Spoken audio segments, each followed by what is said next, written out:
साकरि होनानै जों खाम सिफुं दामनानै जोङो एपइन्टमेन्ट होआखै। मोनफ्रोमबो समस्थियाव बिटिसिनि मोनफ्रोमबो समस्थियावहाय रोजा रोजा सुबुंफ्रा जइन जाफैगासिनो दङ। जोंहा जिहेतु बे साकरि होनायनिफ्राय थाइसेबो लानांगौ गैया, आथाना 5 फैसाबो लानांगौ गैया। हाग्रामा महिलारिनि सारनि दिनाव बिपिएफनि सरकारनि समाव लाख लाख रां लानानै साकरि होदों।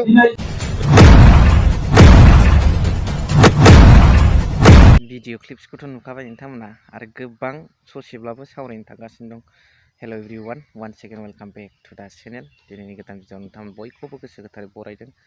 लोगोसे आसा खालामो इसोरनि अननायाव नोंथांमोन बयबो मोजां दं। साख्रिखौथ' फैसा होना हसिया मोननायाव रायजो राजाफ्रा गोजोननाय दङ।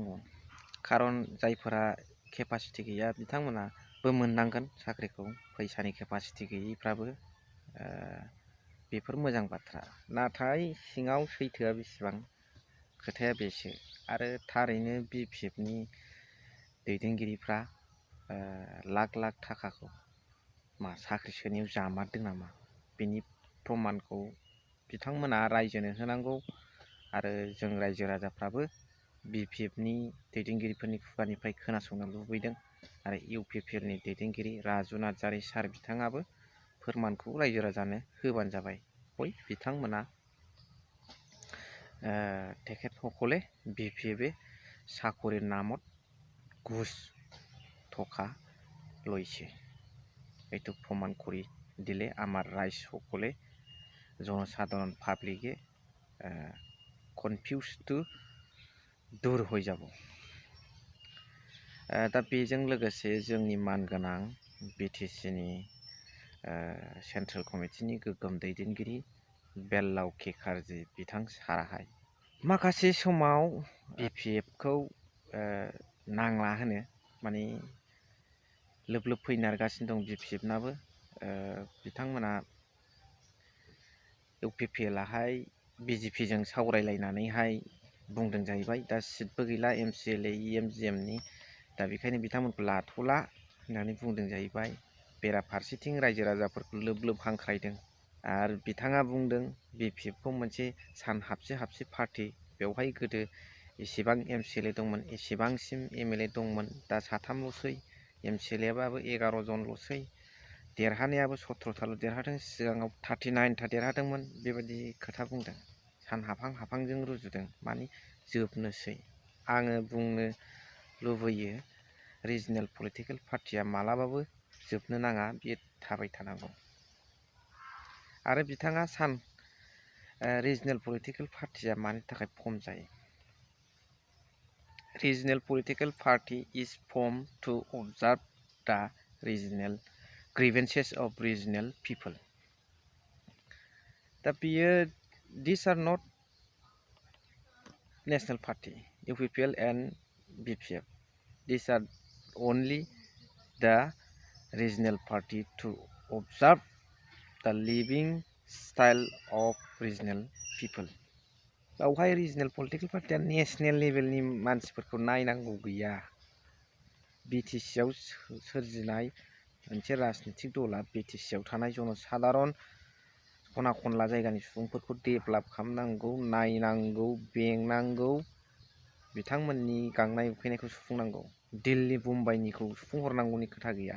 बेखायनो बे रिजनेल पलिटिकेल पार्टिनि थांखियानो बेनो, माखासे रिजनेल ओनसोलफ्राव थानाय सुबुंफोरनि ग्रिभेन्सेसफोरखौ सुफुंना होनाय।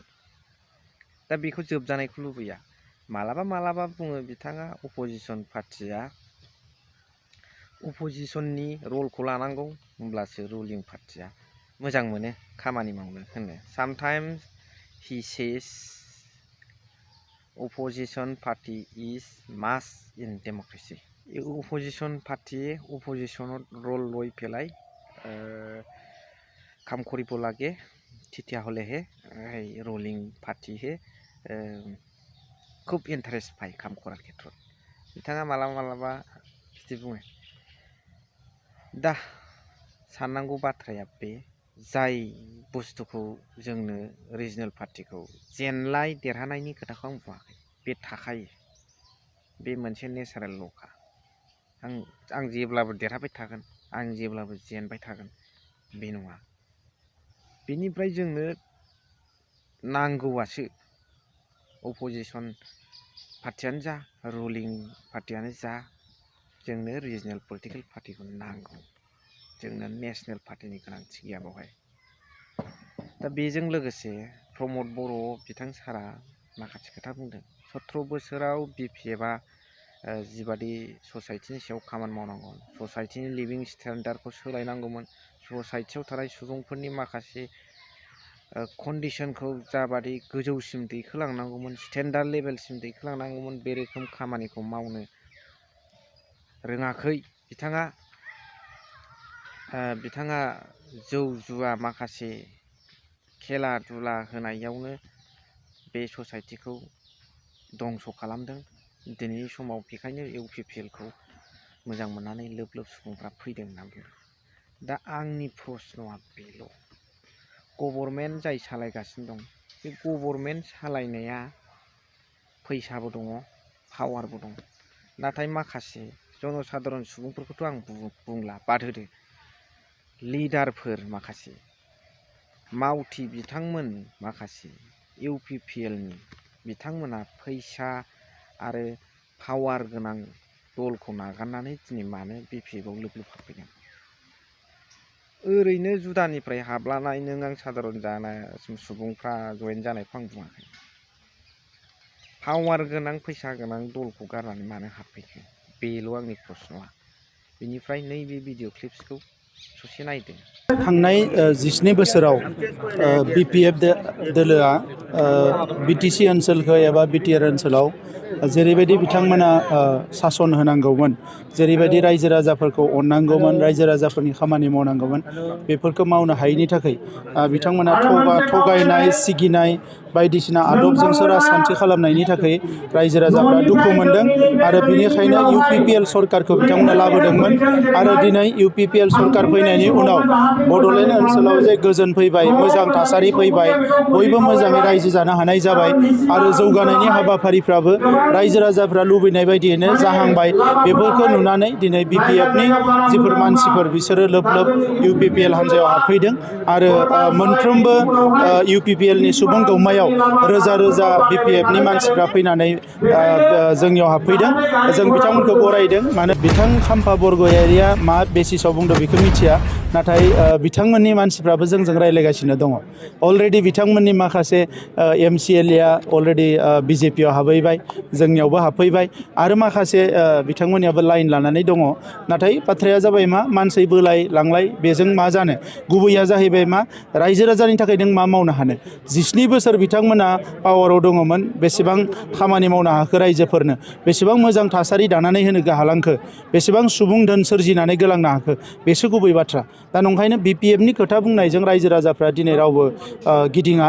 बिथांमोना साफा सानै गावसिनि मानसिखौनो जयनिं खालामलाय बोखारलाय, जयनिं खालामलाय बोखारलाय खालामनानै दिन्थिबाय थादों। नाथाय दिनै UPPLनियाव लोब लोब रोजा रोजा बिथांमोननि हान्जानि मानसिफ्रानो फैनानै हाबफैदों आरो बेजों UPPLआ सानफ्रोमबो गोख्रोंनिफ्राय गोख्रों जालांगासिनो दङ। जेब्लाय बेबायदि माबा मोनसे डेभेलपमेन्ट जागोन नोंथांमोननो जों खोन्थागोन। नोंथांमोननि कमेन्ट्सखौ आङो नेनानै थाबाय, मा बुंहरो। भिडिअखौ एसेखिनियावनो फोजोबबाय। थेंक इउ भेरि माच फर वाचिं। लाभ इउ।